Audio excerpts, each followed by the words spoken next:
Olá, professor.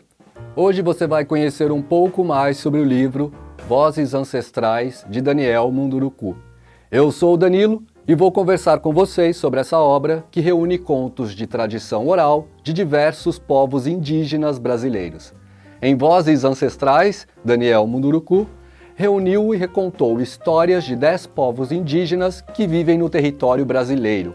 O autor convidou os indígenas de diferentes etnias para recolher os relatos e os transcreveu, respeitando os elementos originais na forma como lhe foram contados. Alguns povos narraram contos de criação, outros escolheram fábulas, como Os Dois Teimosos e O Macaco e a Onça. E há ainda aqueles que lembraram das tradições, como os Ticuna e a Festa da Moça Nova. O pós-fácio é assinado por Vilmar de Ângeles, linguista, indigenista e professor da Unicamp. Para ele, este livro oferece uma chance de contato com outras formas de contar as realidades do mundo ou de ensinar a gerações mais novas. Esse parece ser um excelente motivo para você recomendar o livro aos seus alunos, não é verdade? Mas quem será esse autor que se interessou em contar histórias dos primeiros habitantes do nosso país? O escritor Daniel Munduruku é indígena, formado em Filosofia, História e Psicologia, doutor em Educação pela USP e pós-doutor em Literatura pela Universidade Federal de São Carlos.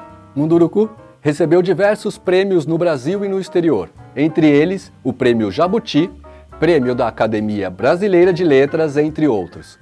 Um dos aspectos que torna esse livro um registro especial é o fato de que, para acompanhar os textos, foram escolhidas fotos de representantes de cada um dos povos presentes no livro. Essas fotos mostram um pouco da cultura de cada povo por meio das referências visuais.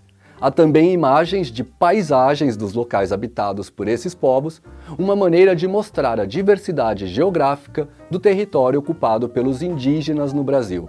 Esses 10 contos mostram como diferentes povos indígenas veem o mundo natural e social, além de mostrar um pouco da diversidade dos povos indígenas no Brasil, o que permite também o trabalho com o tema Encontros com a Diferença.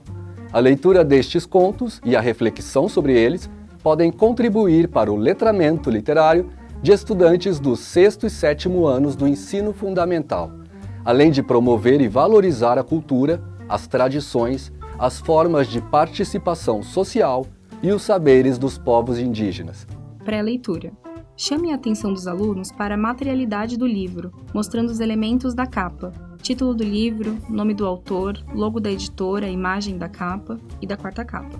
Leia com eles o texto de quarta capa e, com base nele e na imagem da capa, peça que falem sobre o que esperam dos contos. Pode-se anotar essas observações em uma folha à parte e, depois da leitura, voltar a elas com os alunos para ver quais foram concretizadas. Sendo o autor indígena, aqui eles imaginam que se refere à expressão vozes ancestrais. Esse livro permite múltiplas leituras e temos certeza de que você, professor, possui um repertório rico para abordar as diversas questões que os textos suscitam.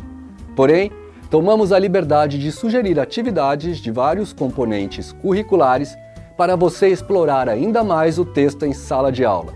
Todas elas estão em consonância com o que recomenda a Base Nacional Comum Curricular, que prioriza a formação de um leitor fruidor. Este leitor deve ser capaz de reconhecer diferentes maneiras de ser, pensar, reagir, sentir e, pelo confronto com o que é diverso, desenvolver uma atitude de valorização e de respeito pela diversidade. É da formação desse leitor que estamos falando quando propomos atividades que abordam as práticas de linguagem associadas a vários campos de atuação, em especial o artístico-literário descritos na BNCC.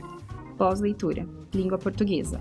Há na língua portuguesa uma série de palavras de origem indígena. Solicite aos alunos a pesquisa de 10 palavras de origem indígena de uso cotidiano.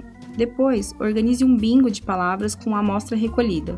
Ao sortear uma palavra, peça ao aluno que o selecionou que leia seu significado para a turma. Arte. Divida os alunos em grupos para que pesquisem os grafismos de um dos povos indígenas do livro. Sugira a atividade de reproduzirem essas pinturas com tintas naturais. Podem, por exemplo, bater beterraba com água para fazer tinta roxa, açafrão para amarela, agrião para verde e cenoura para laranja. Os alunos devem reproduzir essas pinturas em cartolinas, usando os dedos. Eu espero que a experiência de leitura com seus alunos seja tão rica e emocionante quanto Vozes Ancestrais. Bom trabalho!